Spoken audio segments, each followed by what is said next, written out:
respected Chairman, Telecom Regulatory Authority of India,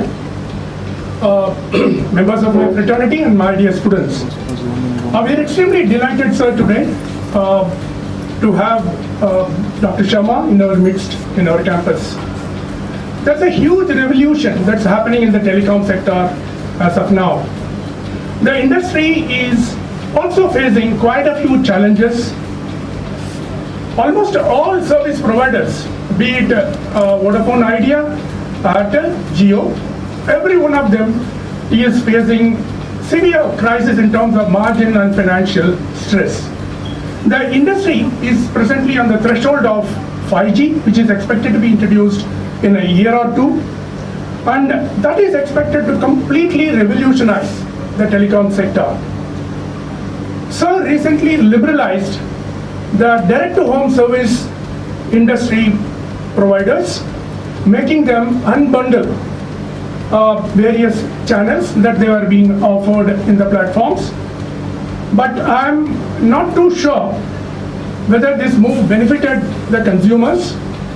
At least in my case, I'm not getting the benefit because the amount I am now paying for the same channels is more than what I paid when they were all bundled. But it is a fact which we have to accept that the true pricing and open market forces, it works in this fashion only. Somebody will benefit, somebody will have to lose.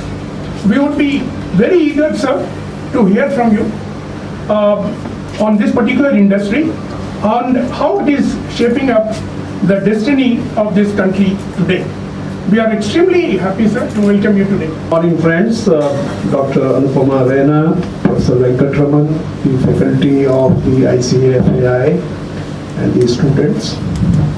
It's really my proud privilege to be here amongst you.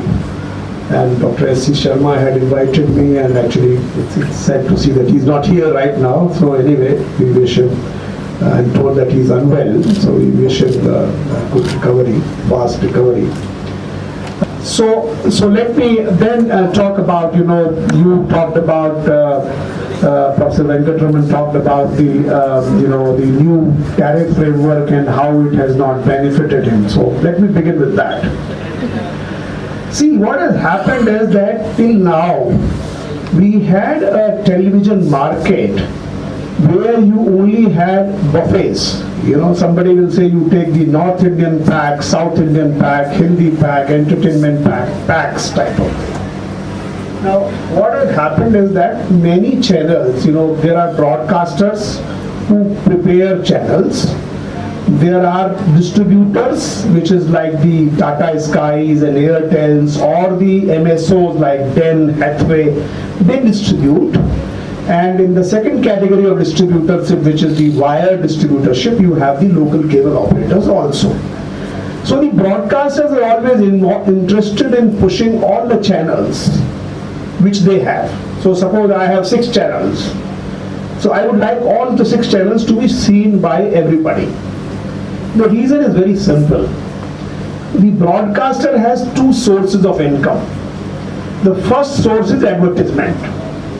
And the second source is subscription, which is basically what the money you get from the customers.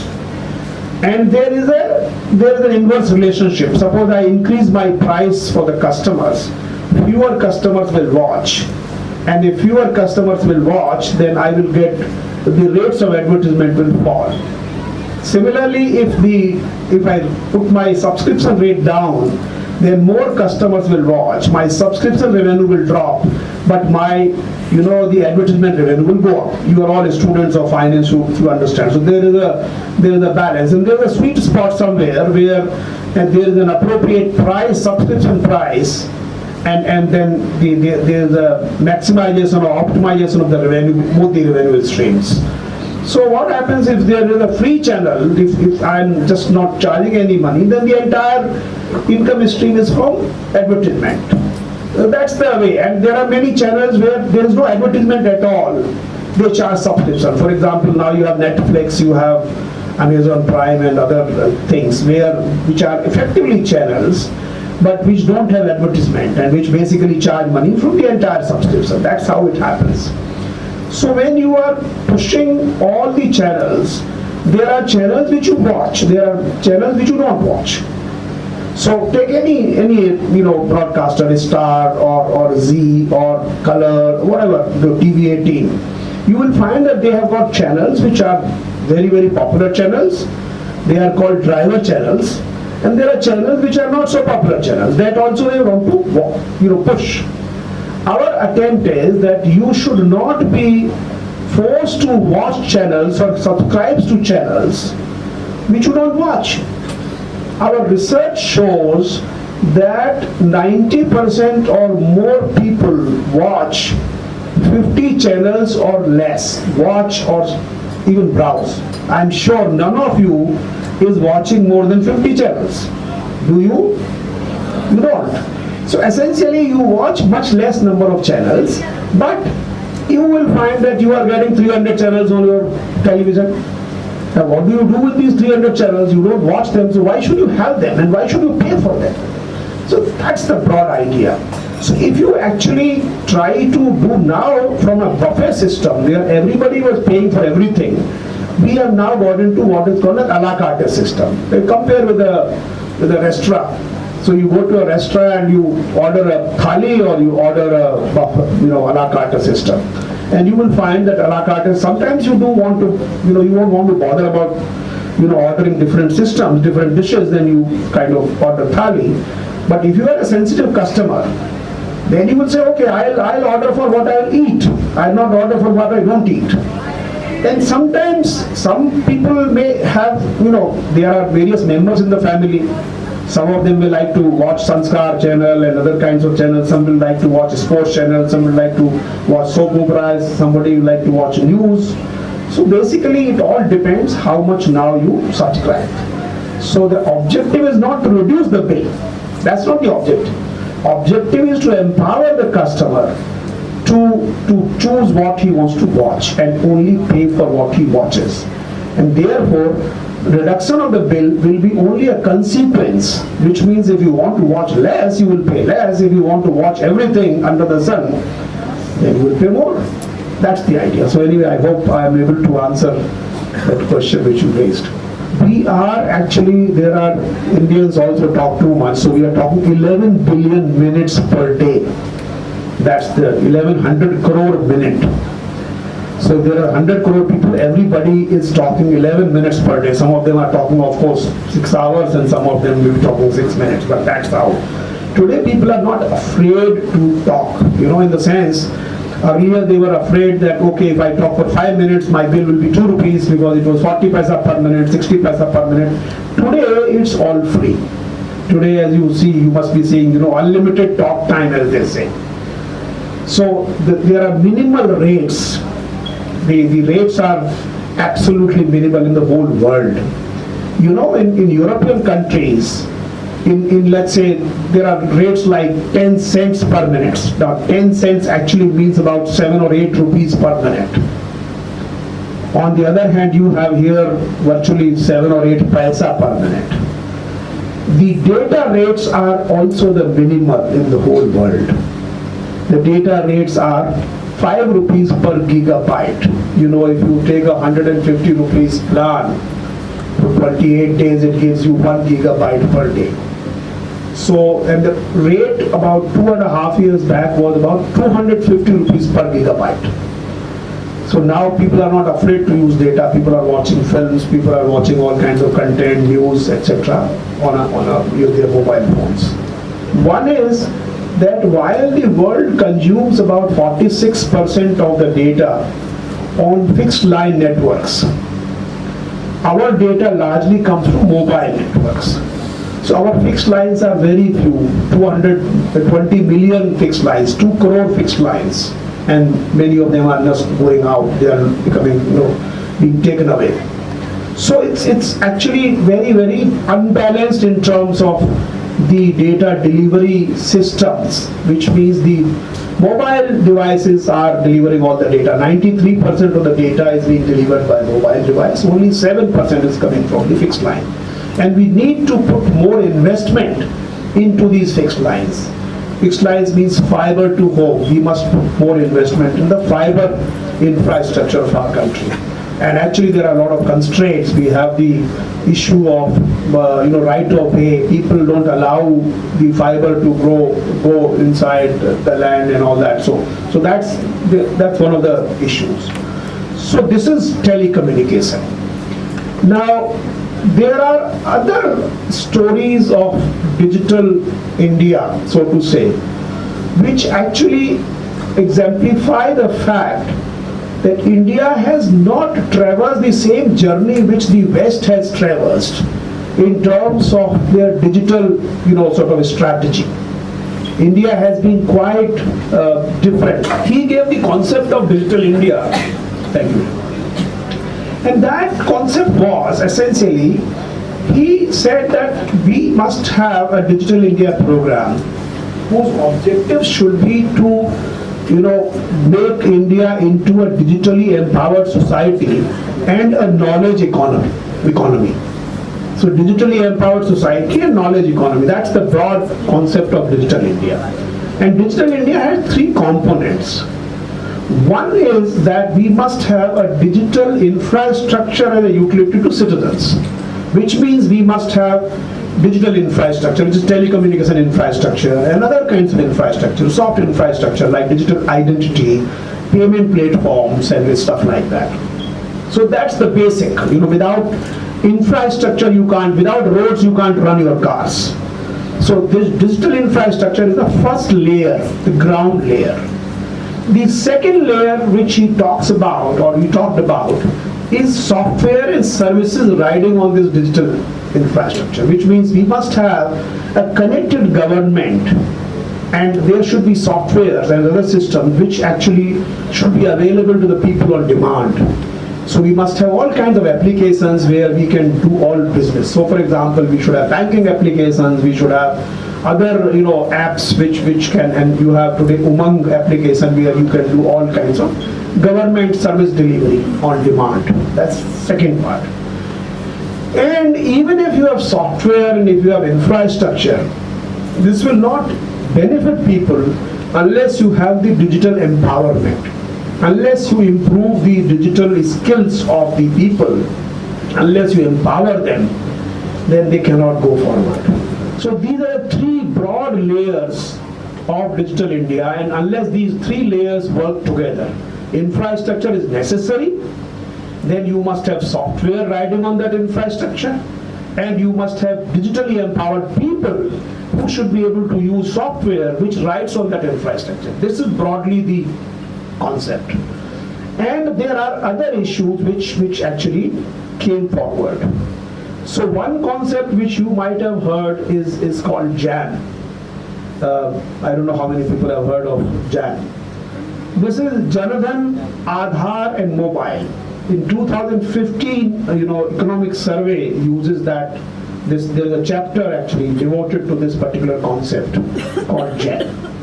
So what we are talking is essentially, and you must keep in mind what I am talking about, is India's digital journey, which is a homegrown digital journey. It's not a journey which is inspired or followed by other countries or followed from other countries. It's actually its own journey. And it has been a fairly unconventional journey. So one is this JAM Trinity, as it is called. Janadhan, which is basically financial inclusion. Unless you have financial inclusion of the people, because any application you talk about, any transaction you want to do on the internet, you will need, finance. You will need an account. You will need a financial place where you can pay from or you can receive your stuff. So this is financial inclusion is actually very, very important part of that JAM. Second is the digital identity. Unless you have the identity which is digitally pluggable, which you can combine with any digital transaction, things will not happen. So this is JAM, A of the JAM, and M stands for mobile. So essentially what is going to happen is this mobile must become the instrument we should enable digital transactions to take place. That's the broad concept of JAM. India is not, 1 million or 2 million. India is 1.2 billion. So, I had gone to, there's a place called Estonia. And these guys are extremely digitally literate, and they are doing all kinds of things digitally. So I was talking to them. It's a country in Eastern Europe, Western Europe, or near Sweden and Denmark and all those places. So I was talking to those fellows. So I said, "What's your population?" They were bragging about all things. They have got a smart card. Everybody has a smart card, and everybody has. You can vote also through a smart card and stuff like that. So I said, "What's your population?" They said, "We are 1.3 million. And I said, "Look, 1.3 million and 1.3 billion, these are 1,000 times, you are not even 1%, you are 0.1%. Now, if you have a technology for just 1.3 million, that will be useless for me. Because 1.3 million, even Delhi is 13 million. So the point is that India's technology has to be scalable. So it has to be frugal, it has to be inclusive, it has to be scalable. Lastly, and of course there are other attributes, but lastly, it should also be interoperable. Which means suppose I develop something, and then if my system does not talk to the other system, then this will never scale up. Imagine a situation where each bank had its own ATMs, then obviously each bank was just replicating that infrastructure. Then came the interoperable ATM, so I can use any debit card with any bank's ATM. Initially they were offering free, and I think today also they offer 5 transactions free, and thereafter they charge. So essentially India's technology has to be interoperable. So the UPI about which I was talking is essentially a set of protocols. Here, if I have an account in bank A, Mrs. Rena has an account in bank B. She uses the application of C, and I use the application of D.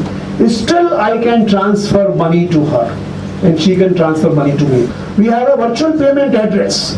This is I don't need to know your bank account number. So imagine this is the technology. Now this, you may think that this is okay. What is so great about it? Believe me, this is first in the whole world.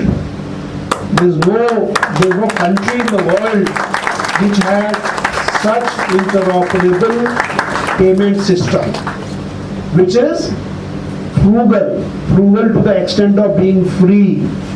Not only free, they also give you some rewards and awards. If you do some transactions on any of these UPI apps, Bheem was a reference app which the Prime Minister launched in 2016. But thereafter, all these apps, if you do transactions, then they pay you rewards also sometimes. You scratch the card and you get the Google Pay, exactly. So this is the system, and what is the extent of its uses? There are 900 million transactions per month. 900 billion, which is about 90 crore transactions, which is 3 crore transactions per day. So this is typically people question, and many times they question on the basis कि भाई ये हो नहीं सकता, ये संभव नहीं है, ये करना नहीं चाहिए, ये बेकार है, but ultimately once you do it, then UPI, when we were talking about, people said ये कैसे होगा भाई? How can you ensure कि एक बैंक दूसरे बैंक को बिना किसी उसके ट्रांसफर हो जाएगा पैसा? How is it possible? And I said today's digital world has what is called a digital trust is much better than the normal trust. In many times, if it is done properly and securely, two applications are talking to each other. They are able to authenticate their identity. When you go to the website and you say SBI online or whatever, it is actually checking, and it's actually that it's a genuine website. After all, you are doing millions of transactions are being done on that website. You are able to do it because there is a system, there is a digital trust system on the internet. So that's what is done. Lastly, I will speak about one particular policy which I think somebody mentioned. This is the net neutrality. People don't understand what is this net neutrality business. So, and why should we have net neutrality in this country? Net neutrality is a principle which essentially says that the internet must treat, and the pipes which actually through which you access internet, which is the telecommunication pipes, they must treat all data equally. They must not say that this data is more important, this data is preferable data, that data is not preferable data. Why it is important is because internet is a permissionless platform which has a lot of innovation is taking place around internet. It is also extremely important for India's digital journey because all our digital things are going to happen in future on the internet. We are all having app-based economy. We are going to have health. We are going to have education. And now that we are going to have 5G, agriculture, irrigation, all this is transport, energy, light management, all these things will have to come on the internet, on the connected systems and devices. Now for that to happen, internet must remain a free and open platform.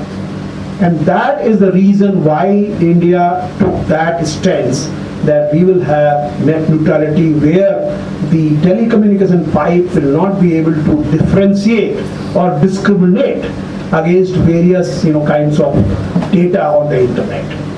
Otherwise these people will become the gatekeepers. Without them you cannot reach internet, and they will be able to dictate as to which site you should visit, which site you should not visit, and therefore they will in a way cannibalize internet. They will divide internet, they will partition internet. And that's the reason why we took a policy.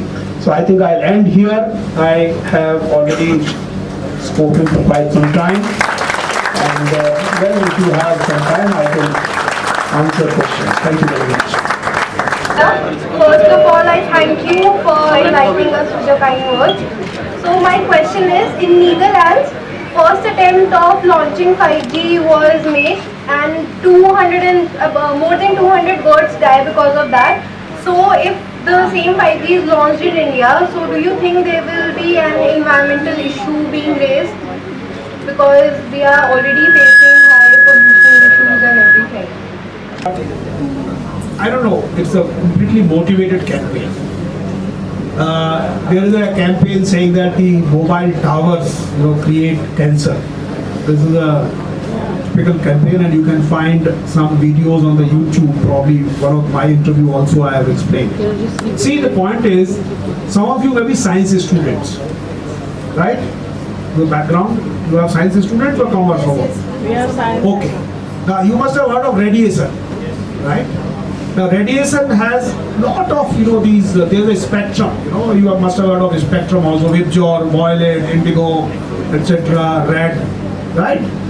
And you have heard X-rays, alpha rays, gamma rays, beta rays, all kinds of rays you have heard. Now radiation can be divided broadly in two kinds, and essentially this is wavelength or the frequency.